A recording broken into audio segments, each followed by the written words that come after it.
Probably the number one thing we've seen is cyberbullying.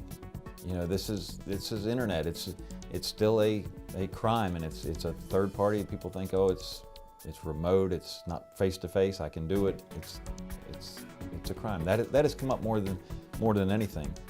Probably number two on there would be that through youth using a computer, they're not savvy, and they've allowed somebody else to get into that computer by things that they've clicked on, things that they've looked at, or information they've provided without thinking of the ramifications because they haven't been around it enough. They don't know what they don't know.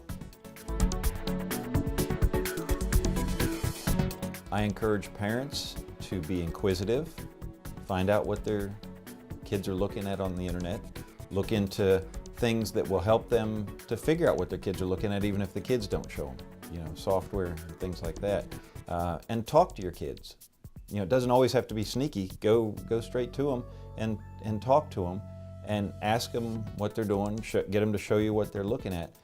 Because I promise you, if you don't ask them and talk to them and educate them, somebody else will, and you don't have any control over that. You can always use the parental blocks on any of these apps that the kids are using. You know, protect your Wi-Fi by putting the passwords on it. You know, you can set limits, you know, with your Wi-Fi and your home computers. Make sure that the passwords are, you know, active and that you know what your kids' passwords are. You know, we've had many occasions where, you know, you'll start an investigation and a parent will be like, well, I don't know what my 10-year-old's password is. Well, parents should always know what the passwords are for the child's, you know, computer or phone, whatever they're using.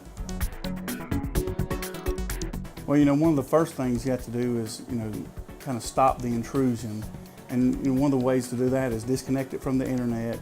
You know, it's kind of like you're having a party at your house and you can't start cleaning up until all the guests have gone. So you got to get that intrusion stopped before you can start working on getting rid of it. So one of the first things is disconnect it from the internet.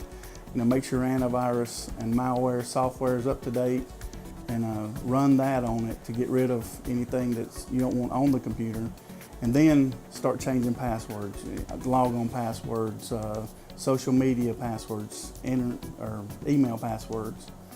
You know, on the occasion that it's a major incident and a lot of stuff is mixed up, sometimes you have to go totally back from scratch. You know, remove the hard drive, clean it, put a new one in, wipe it, start over. You know, you always want to save anything you got important on there before you do stuff like that, and then go from there. I encourage parents to do a couple things. Take that computer, don't use it anymore. Don't delete something that's on there that you think may be useful. You know, don't in a time of emotion, don't think I'm going to get this off the computer. Things that are on there that have happened can be looked at, and we can figure out if a crime has occurred, and we can figure out, hopefully, track that backwards and figure out who was involved. And call us.